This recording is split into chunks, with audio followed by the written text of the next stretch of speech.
ربنا أفرغ علينا صبرا وتوفنا مسلمين. وقال الملأ من قوم فرعون أتذر موسى وقومه ليفسدوا في الأرض ويذرك عالما. Assalamu alaikum warahmatullah. My name is Dr. Bilal Bhatti, and with me I have Hafiz Usman Malik Sahib. Assalamu alaikum, Hafiz Sahib. Wa alaikum assalam wa rahmatullahi wa barakatuh. Now, Hafiz Sahib is a very special person in our region because Hafiz Sahib for the past few years has been leading the Tarawih prayers. Now, Hafiz Sahib, thank you for joining us for this interview. So tell me a bit about your background first. Where are you from? I was born in England, lived here a few years, then I moved back to Pakistan, lived over there in Karachi. I started doing hifz. First I went to school till year 6, and then I fell out of school, left school for the madrasa, which was the first madrasa that actually opened in Karachi at the time. So as soon as it opened, I enrolled into it to start doing hifz. How long does it normally take to do this? It varies. As I said, it depends on the person himself. In our madrasa, there was one person before me, then I was the second. It took me 2 years, actually exactly, and it took him just, I think, a year and about 10 months. And there's people that have done it before that as well, quicker, and people that take 3-4 years. So it does depend on yourself of how quick you do it. So how old were you when you first went into the madrasa? I was 10 when I started, yeah. And when did you, so you finished at the age of 12, didn't you? Yeah, I finished when I was 12, yeah. And when did you first lead the Tarawih prayer? Tarawih, at 12. At 12, yeah. And that was in Pakistan, was it? That was in Pakistan, yeah. What they used to do, there was like a system of all the pupils at the madrasa. They used to, because there's so many mosques in Karachi itself, they used to just allocate them in different mosques where there weren't hafizes. So as much as they know, they can lead it. So just as a practice as well. So as soon as the Tarawih used to come through, we used to start doing it every Ramzan.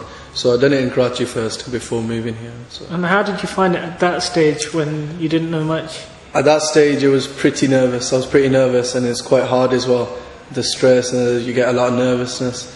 So that normally gets to you. At the start, you're not used to it, the surah, and obviously such a young age, it was quite hard and a big task. When did you come to the UK? I came when I was 13 from Karachi. I moved back to Birmingham, and since then I've been here. Okay. And then when you led the first Tarawih that you ever did in Birmingham at the age of 13, is that correct? Yeah, I lived in Birmingham when I was 13. And how was that? Better than the one in Karachi, I would say. Because in Karachi, obviously, there was more people that knew the Quran, and obviously the mistakes I was making, more of them were coming out. Whereas over here, I got the confidence as well, more of it, and obviously I got time to revise it more as well. So it got better. So you've been in Birmingham for how many years now? 7 years now. And how have you found your experiences since when you were 13 to what you're 20 now? 20, yeah. From the starting, obviously it's changed now. As throughout the years, I've gained more confidence.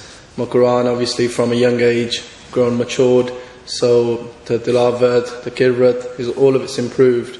So, saying throughout the years, it's improved a lot. And now it's much easier than before. Not that it is very easy, I would say.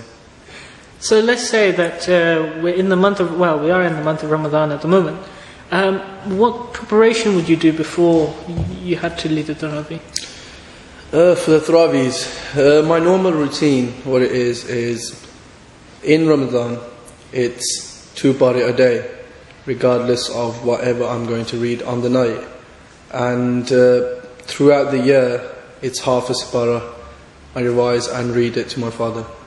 So throughout the year, I get a few revisions of the Holy Quran, the full Holy Quran. And in the Ramadan, 2 bari, and the part that I have to read at night in Tarawih, I revise that about 3-4 times a day. 3-4 times a day? Yeah. I have difficulty just going through one. Yeah, you get used to it, as I said. As the years go past, you get used to it. Okay. So, mashallah, you know the Quran through and through, the words at least.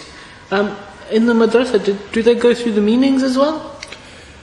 I do know the meaning, What it is at the starting of the madrasa, they focused more, because it was a new thing. The actual Hafizes that were teaching us, they weren't that experienced themselves. Well, they started off with just revising the Quran itself. Once a person was a Hafiz, they would go more towards the meaning, even though we would actually get Dars al-Quran throughout our daily procedures. But as a whole, you learnt the meaning of the Quran once you were Hafiz over there. So Hafiz Sahib, tell me, when you first became a Hafiz, what did your friends and your family feel about that? Friends and family. Firstly, they've always been supportive of what I've done. Obviously, it was quite hard doing it at the time because I was at a young age. So they've been quite supportive. They're quite shocked at the vast amount of memory that I have, especially my parents, because obviously they're the ones that listen to me day in, day out. So they're quite surprised, they're quite supportive. A lot of my friends back then in Pakistan as well and now are quite shocked at the fact that I'm a Hafiz, because they feel that they can just read Quran and I can do it by memory. So they're quite shocked, but they're very supportive as well.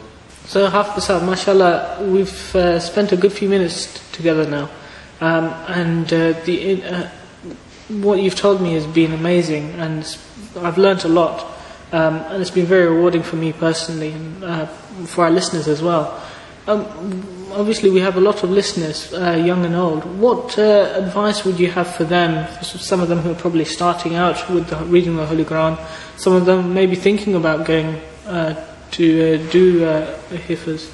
Also, the most important thing in this whole topic is the basics.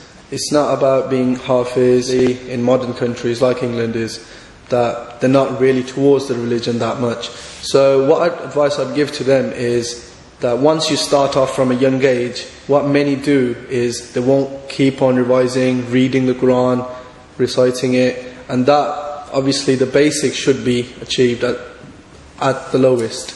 So what they should do is set themselves a target daily, read a ruku, even if it's a ruku, even if it's a few ayats, just to stay into the moment of doing so. So that, I'd say to them, yeah. So Hafiz Sahib, Jazakallah, thank you very much for the time that you spent with us, and I know that the listeners will have enjoyed it, and I have enjoyed it, and I look forward to your Taraweeh today. Jazakallah Bilal Sahib, been a pleasure. ربنا افرغ علينا صبرا وتوفنا مسلمين.